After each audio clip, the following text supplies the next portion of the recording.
half an hour. It's however long the car ride is.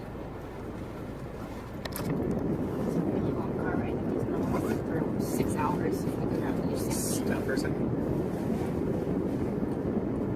That's perfect. We're recording. Hi guys. Alright. We're doing a vlog now. We're calling it 12. Yeah.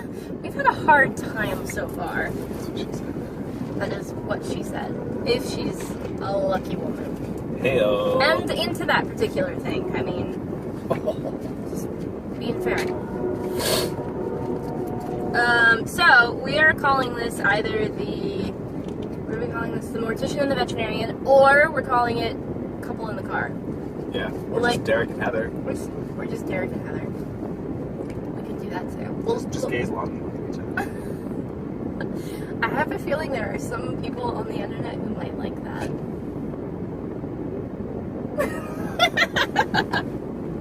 You know what's weird is we would have done that even if the camera weren't recording. What? What camera? Exactly. So, the Mortician and the Veterinarian. As the couple in the car, known as Derek and Heather.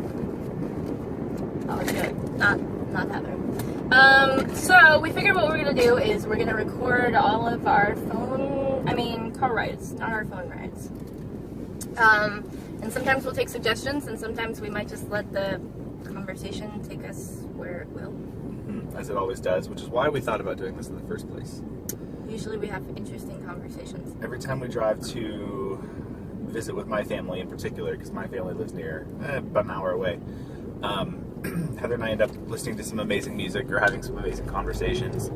So we just thought it'd be interesting and noteworthy for other people. I'm afraid the phone's gonna fall. I don't think it's gonna fall.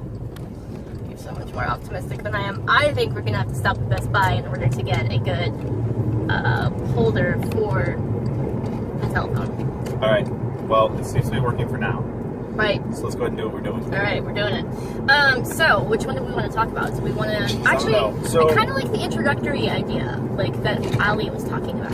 Which is what? Which were, like, the favorite stories from childhood, or movies we both quote from. Okay, or... that's cool, but let's just cover for a moment that we did talk about time travel really definitively and well, and unfortunately the phone overheated and stopped recording because we're completely new at this.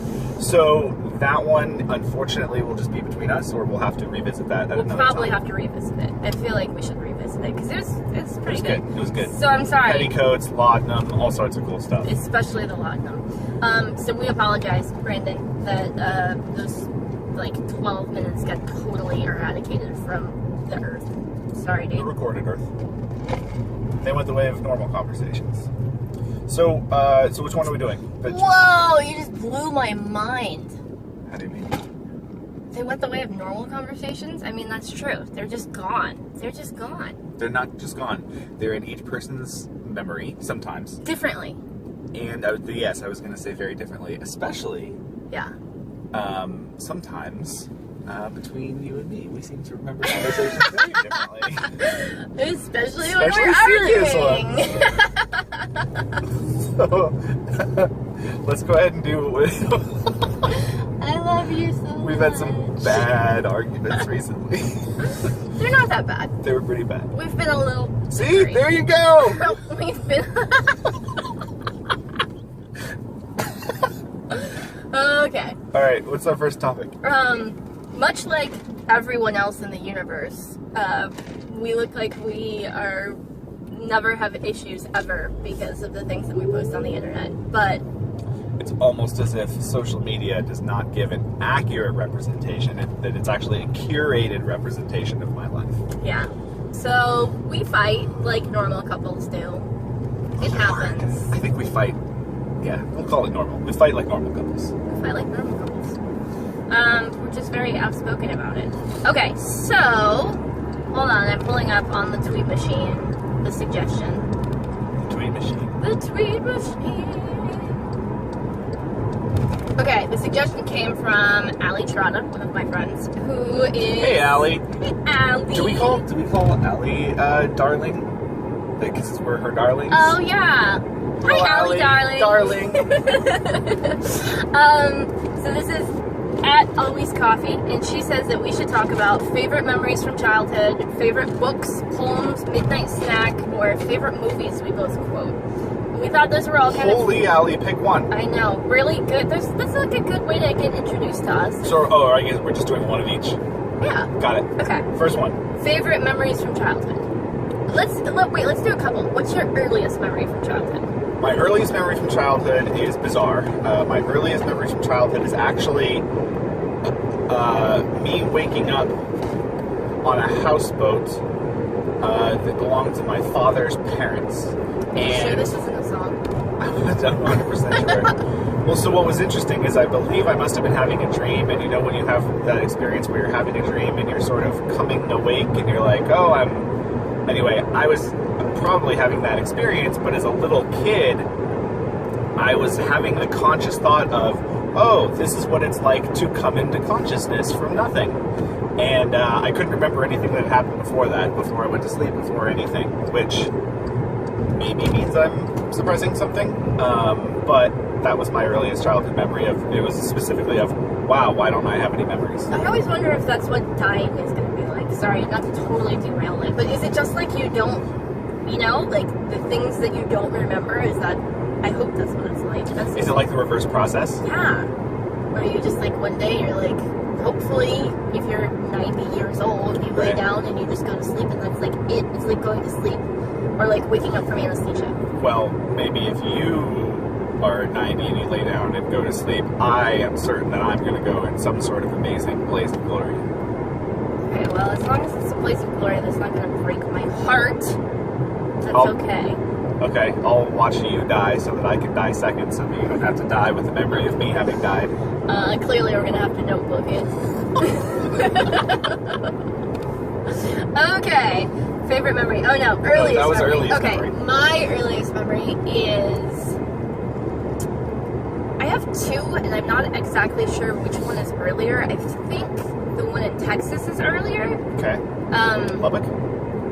No, it wasn't in Lubbock. It was on the seashore of Texas, which there actually is one of those. Galveston. It was the Wall Street of the South before the largest, most destructive storm in U.S. history. Don't remember if it was Galveston specifically or where the beach house was, but we had a beach house, and I remember being in this beach house and reading this book that was a textbook. It was like a kid's primary school textbook. I used to have it. I don't have it anymore.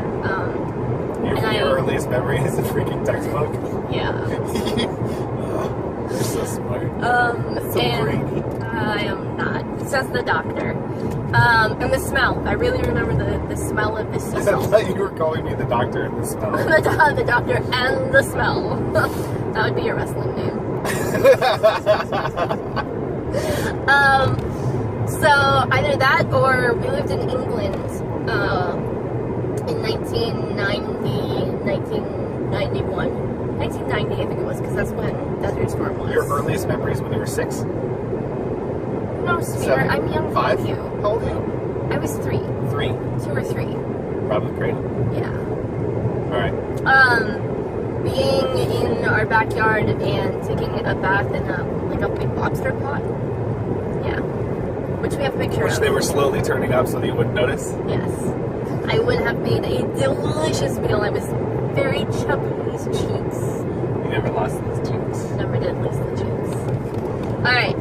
Alright, that's our earliest memory. What's your favorite childhood memory? Favorite childhood memory? My favorite childhood memory. Oh gosh, you go first. Dude, I didn't like being a kid. I was weird, I was awkward, people were mean to me. I like being an adult. Sorry. Really? Like anything as a kid? Not really. Ouch.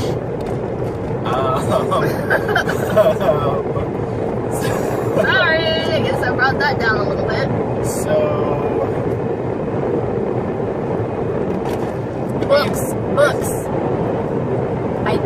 Childhood books. I loved all of them. Charlotte's Web, Stuart Little, the Harry Potter series. Like, you pick, I loved them. Yeah.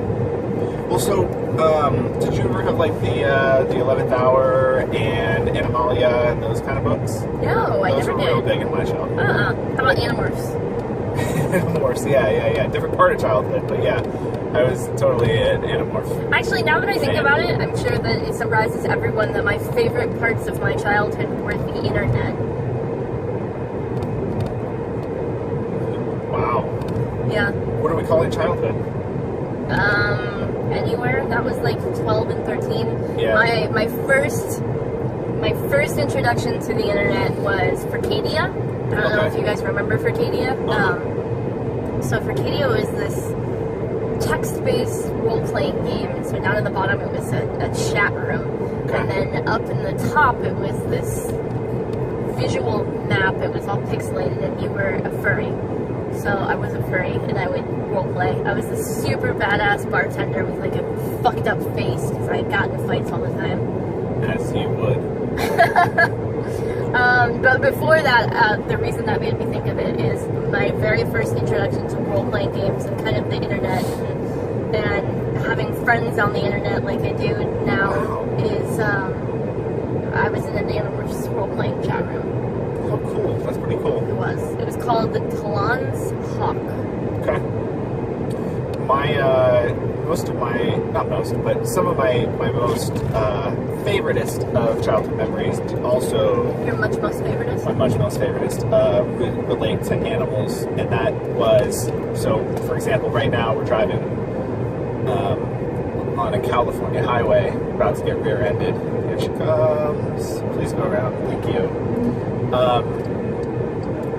Anyway, so when I was a kid, we would go up to this ranch in Northern California called Our Wild Horse Ranch, and I've been riding horses since I was about 18 months old, and we would always just pack up the car, and it didn't matter whether it was pre-dawn or middle of the day or late at night or something like that. We'd be making the drive from Oakland 4 hours up to the ranch, and so it was just always had that really cool road trip feeling to it. And it was always the same roads, and you could kind of tick off where you were and where you were going and what was coming next just based on what you were seeing outside the window and everything. I had a lot of really amazing conversations with my mom and my brother. It was always the three of us against the world, so those were some of my absolute favorite memories. I got to go up to the ranch earlier this year. Yeah. That was this year. And you got to shock a horse. I did. I accidentally shocked a horse. I was petting a horse, which, unlike... Feeding the horse. Can I pet and feed? Yeah, but I mean, it's extra insulting that you shocked him by his tongue. I did. So I was feeding this horse some hay, and there was a little electrified fence between us, and I accidentally zapped myself on the electrified fence, but because I was touching the horse at the same time, I zapped the horse, and I don't think I've ever seen an animal give me just such a look of disgust. Oh, the horse thought you were the biggest jerk on the planet. He was so mad at me. I felt so horrible because I don't know horses that well, so I was... Yeah. It was really cool to be able to experience that, to go up to the ranch with you, actually. We weren't there for very long, but it was cool. Yeah. Okay, so let's see the rest of the question. Favorite... Good questions, Allie. Right? Favorite books. Favorite books, okay. Alright, we kind of started that, but you hit it. 2 favorite books, one from childhood, one from now. But I can't. They don't have to be the favorite. They just mention 2. I know there's no way. There's no way. I understand. But I have 3 favorites that all go together. All right, hit me. Oh, it's so hard. Okay, so my 3 annual rereads are East of Eden by John Steinbeck, which, can you tell? This is Tim Scholl, and my mom's handwriting. And Fahrenheit 451, which Derek has never read. We gotta fix that. We so gotta fix that. I saw the first 4 minutes of the movie. Oh, the movie's awful. It's so bad. I feel like I got a feel for it. No, you really didn't, though. Okay. And the third one is this book called The Gargoyle by Andrew Davidson, which Derek has read, actually. And loved. It's an amazing book. I don't know, I wish that he would write something else. He has pulled a Harper Lee and not written anything else, and he doesn't exist anywhere on the internet. And that was his debut album, right? By him. Yeah. Album. Book, debut. It was. Book. It was his debut novel. Cool. Those are my 3. What about you? When did you first read Gargoyle? The year that Oprah ended. I pay enough attention to it, right? 2011, maybe? Somewhere between 2011 and 2013. And why was that the book? Because I remember I was just asking for a book to read, and that was the one you grabbed and handed to me. Because it's just one of my top 3. Those are the 3 that get handed to people. Cool. What about the Time Traveler's Wife? Oh, shit! There's 4. There's 4! I know her. So, yeah, my favorites. When I was a kid, I would read absolutely anything with animals in it. Literally anything. I would go to the library in elementary school, and I think I went through the animal section like 5 or 6 times. Did you ever read The Yearling? Yeah. Didn't read The Little Red Pony until I was 20-something, and it broke my heart. Never read it. Oh, don't. Sorry. I mean, I love Steinbeck, but holy cow, will that hurt your heart. Yeah, well, so does like 3/4 of everything he writes. Totally, totally. I have this book, it's a John Steinbeck book, and it talks about how he wrote East of Eden, and what he would do is he just would write, he had this book that he would write in every day, this big giant book, and on one page he would write a letter to his editor, and on the other page he would write a page of East of Eden, and that is how he wrote the entire book. And they're amazing, all of his letters. Really? Yeah. Wow, what a great tool. Super cool. That's awesome. So, I mean, I like books in general. I don't do nearly as much reading now as I used to, but I'm a huge fan of Robert B. Parker and detective novels in general. But recently I read Live by Night, which is part of the Coghlan series by Dennis Lehane. I think that's how you say it. Yeah. And Lehane. the Live by Night was amazing. It was really good. I read it too. Amazing. And so right now I just started the previous novel, which I'm starting to realize probably means it's about the main character from Live by Night's father, which I think is a bummer because I didn't like that character in Live by Night, but maybe I'll find out more about him and find out that he's more complex. But yeah, I would say that Live by Night, that book really touched me as one of my adult favorite books. It's a beautiful one. All right, what's next? Next, on the Always Coffee question series, favorite poems. I must admit that I am not up to speed on poems nearly as well as I should be. But I'm sure you know better than I. I really am a big sucker for E.E. Cummings. Okay. Huge. I kind of also suck at poetry, honestly. Ellie, we're sorry. I know, Uncultured hacks. I know them when they're in front of me, but I have to pull them up. Yeah. I have to pull them up. I'm sorry. There was one poem, I had it memorized, and it did, I memorized it in vet school, and the reason I liked it is because I identified strongly with it and basically how I wanted to live. And it was something about, what was the phrase? The phrase was,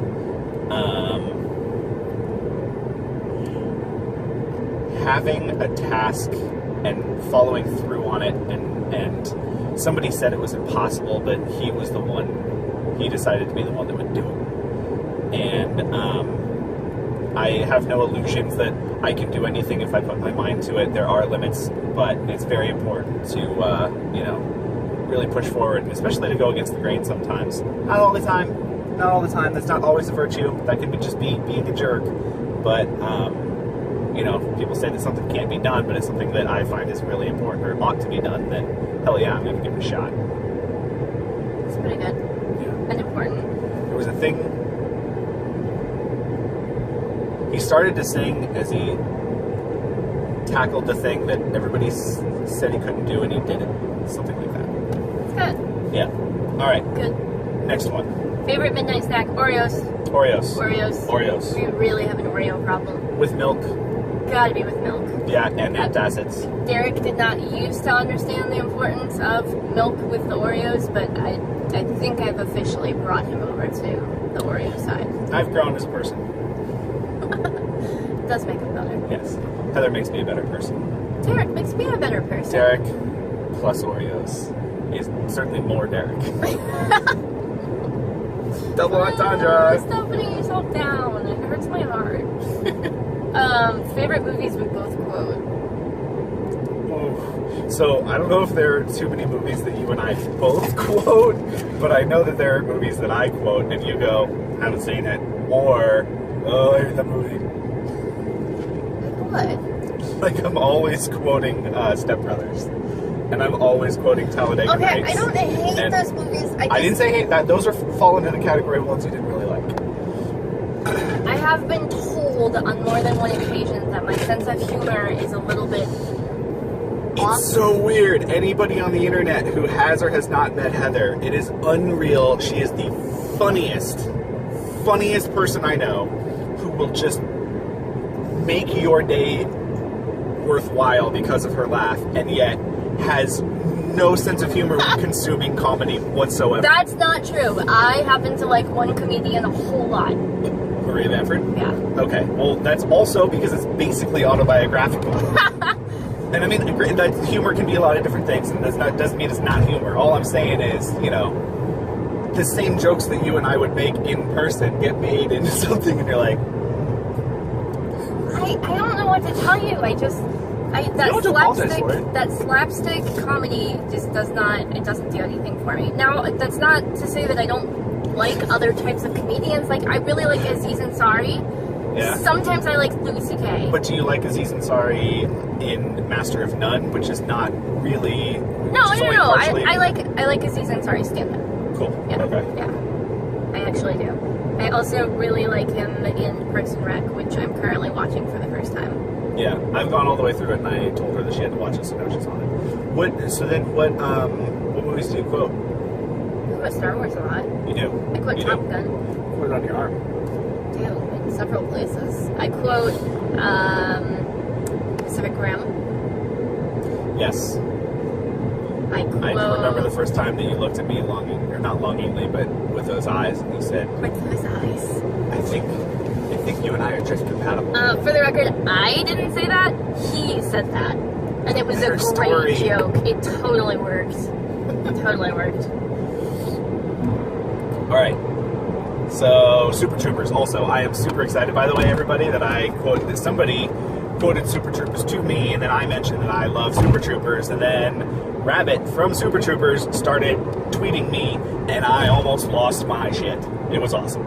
It was pretty adorable, actually. Yes. Do we want to stop at the Best Buy? No, I think we're good. I have been proven wrong. Proven? I will stop at the Best Buy if you want me to. No, that's okay. Are we going to San Francisco by way of Oakland? No. That's why I was going to go.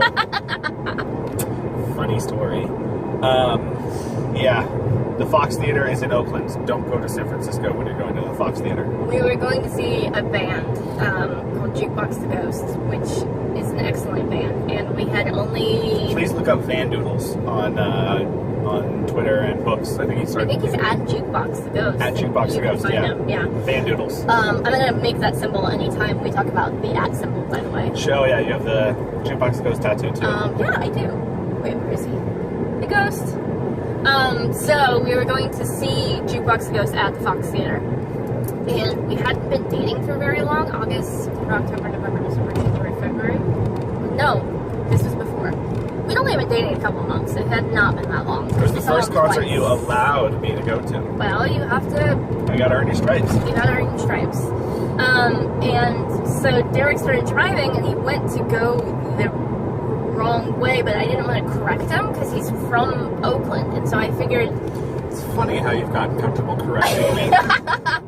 I thought maybe he had like a back way he was gonna go. Yeah, he's from the Bay Area. He's got to know that the way to go to... Okay, we're going through San Francisco. Got it, okay. I'd only been living here for 5 years, but you know, I thought maybe there was some way to go, and so we often go to Oakland by way of San Francisco, or San Francisco by way of Oakland. It's a long-running inside joke at this point. We're, what do you say, halfway? Halfway to San Francisco? Halfway there. Halfway there in miles. We're not halfway there in time, because as you get closer to San Francisco, you enter a time warp. Let's see the time warp again. Where the traffic just slows down. Okay, speaking of the time warp, I feel like we should really discuss Rocky Horror. Are there any more questions on Allie's list first? I lost it. Allie, I lost your tweet. Allie, darling, I lost your tweet. Allie, darling. Allie, darling. No, that was it. That we was covered it. all. Okay. Now. Oh, high five. All right. So Rocky Horror. Hit Rocky it. Horror. Okay, so we went to go see Rocky Horror on Saturday night because one of my friends is in Rocky Horror, and when she's in Rocky Horror, she goes by Indica, so we'll call her Indica. And her Twitter handle. To go Thank you. Indica. Thank you. Oh my God, she did the most amazing striptease. I wish I had half of the ability to dance like that in my pinky finger. Like, You keep trying. it was great. It was great. Indica, you have a beautiful derriere. Like, really excellent. You're allowed to agree. Yeah, it's good stuff. So Indica played, I can't remember what the name of the character that she played was. She was the one who got up and danced during the opening of the show. Yeah, she did the opening striptease, and she was one of the sort of backup dancers that kind of did the filling There's stuff. a name. I think it starts with a G, but I can't remember it.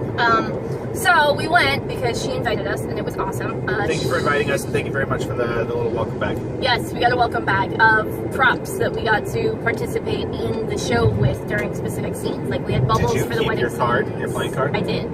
Yes. We had bubbles for the wedding scene. We had toilet paper for when Dr. Scott showed up. We had party favors for when the noisemakers.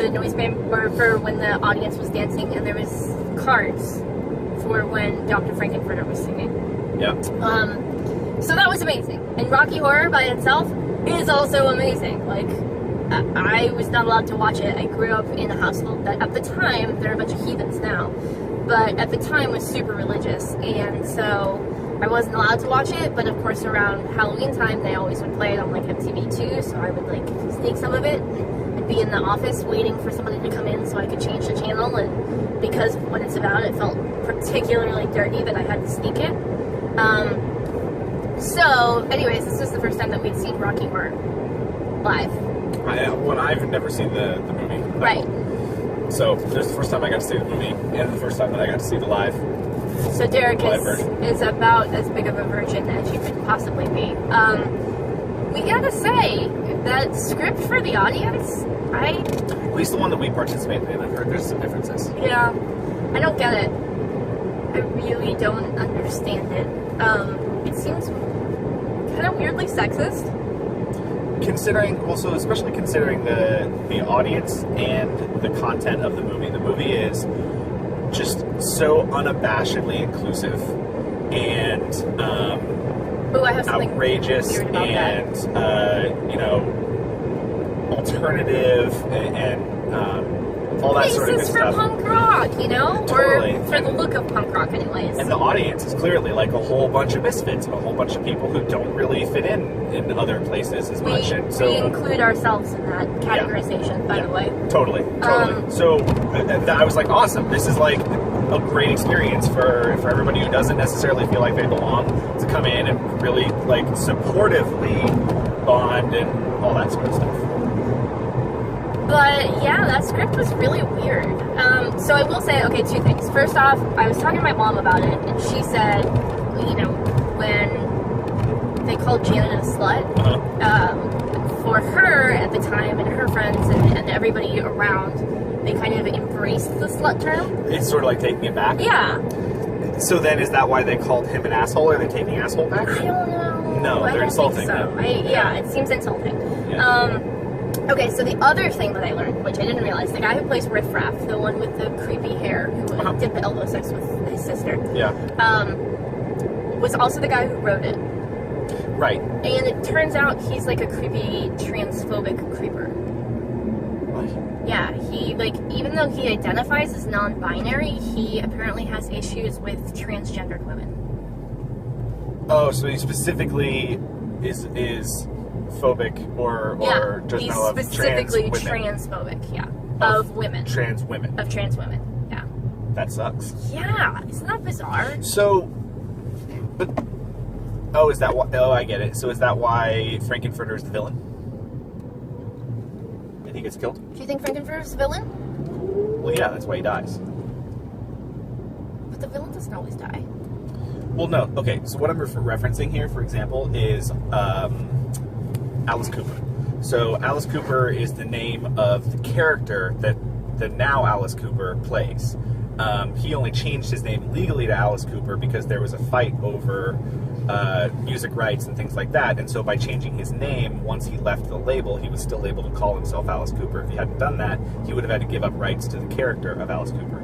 So when he talks about the character, he talks about how he wanted to be the villain, he wanted to be the bad guy, so he does all these awful things on stage and everything, but the villain has to get their comeuppance. They have to get punished, and so the villain has to die, which is why Alice Cooper always dies on stage during his shows. There has to be that kind of wrapping it up for morality. Well, okay, so I think that there's a mix. I think that in most ways, I don't think Frankenfurter is the villain at all. I think that Frankenfurter is in many ways the main character. That doesn't mean he's not the villain. Right, but I don't think that he's not, well, now that I'm sitting here talking about this, because I always picture that scene where Dr. Frankenfurter is chasing around Rocky. Yep. Is super creepy. Yeah. Basically, so he can, like, I don't know, it does not seem like Rocky is particularly consensual in the being chased. Rocky is a toy. But then Rocky does, like, jump up on him, or no, he jumps on Rocky, doesn't he? Before they go off into the wedding suite. He jumps onto Rocky. And I mean, in the end, Rocky is blindly loyal and is sort of the pure love. But so the reason that I mentioned, so I was going into this thinking, oh yeah, it's Dr. Frankenfurter, he's awesome, and he's roughly the main character, even though we're following the couple, and the couple is the audience, and therefore the main quote-unquote character. You know, Frankenfurter is the focus of the movie. But he's villainous. All he does is hurt people, kill people, use people, manipulate people, you know, all of the things that we would normally associate with a villain. You know, you're right. You've talked me into this. And then, at the end, he dies. And at that moment when he dies, you're supposed, which by the way, happens like 40 minutes after the movie should have ended. Yeah, the movie does go on for like way longer than it needs to. But when he dies, we've been coaxed into this space where we're rooting for his death, and that's because he's the villain. But it's just because those other people become even more villainous all of a sudden at the end. Oh, see, I kind of feel like, I don't know, by the end I feel like he's almost been a little bit redeemed because he's talked everybody into being different and recognizing and embracing their differences, and I think it's kind of tragic when he ends up getting shot by the other Transylvanians, and then he doesn't get to go home. And I think that partly is the transition from who's the villain. So like, so now that I know that the writer is the one in the movie who kills Dr. Frankenfurter, and the way that he kills him, God, that does make things complicated. Yeah, my read on the situation is that the writer played a character